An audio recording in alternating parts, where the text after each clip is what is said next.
بعض لوگوں کا یہ خیال ہے کہ سحری کے وقت اذان تک کھانا پینا جائز ہے، اس سے روزے میں کوئی اثر نہیں پڑتا۔ اس کے متعلق یہاں پر ایک جواب دیا جاتا ہے، بہت انتہائی اہم جواب ہے۔ بعض لوگ کہتے ہیں کہ اذان کے دوران کھانے پینے میں کوئی حرج نہیں، اور دلیل میں یہ روایت پیش کرتے ہیں، اذا سمع احدکم النداء والاناء على يده فلا يزعه حتى يقضي حاجته منه۔ اگر کوئی شخص اذان کی آواز سنے اور کھانے کا برتن اس کے ہاتھ میں ہو تو اسے چاہیے کہ برتن نہ رکھے یہاں تک کہ اپنی ضرورت پوری کر لے۔ اس کا ازالہ قرآن کریم کی اس آیت سے ہو جاتا ہے کہ قرآن کریم نے روزے دار کے لیے سحری کے کھانے پینے کی حد ان الفاظ میں بیان فرمائی ہے،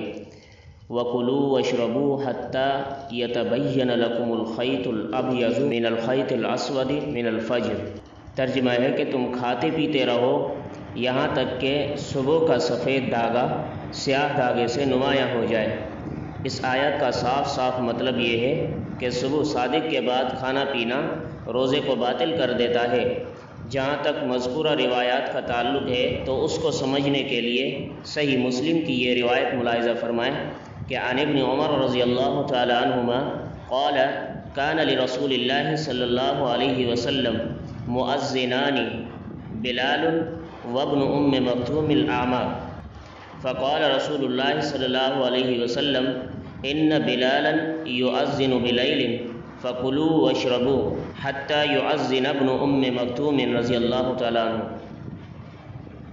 صحیح مسلم کی یہ روایت ہے کہ حضرت عبداللہ بن عمر رضی اللہ تعالیٰ عنہ سے روایت ہے کہ رسول اللہ صلی اللہ علیہ وسلم کے دو مؤذن تھے، حضرت بلال رضی اللہ تعالیٰ عنہ اور حضرت عبداللہ بن ام مکتوم رضی اللہ تعالیٰ عنہ جو نابینا تھے۔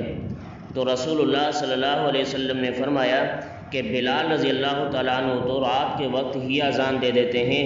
لہٰذا تم کھاتے پیتے رہو یہاں تک کہ حضرت ابن ام مکتوم رضی اللہ تعالیٰ عنہ اذان دیں۔ تو حضرت بلال رضی اللہ تعالیٰ عنہ کی اذان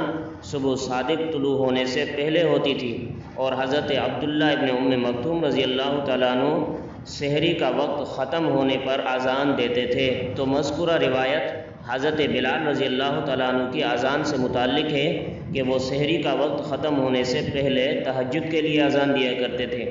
چونکہ حضرت عبداللہ ابن ام مکتوم رضی اللہ تعالیٰ عنہ نماز فجر کا وقت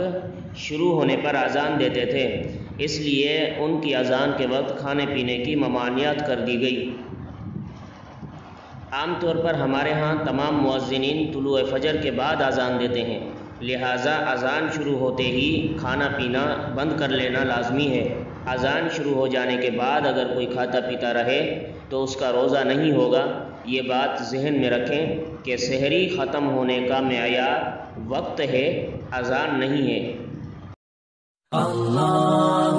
اللہ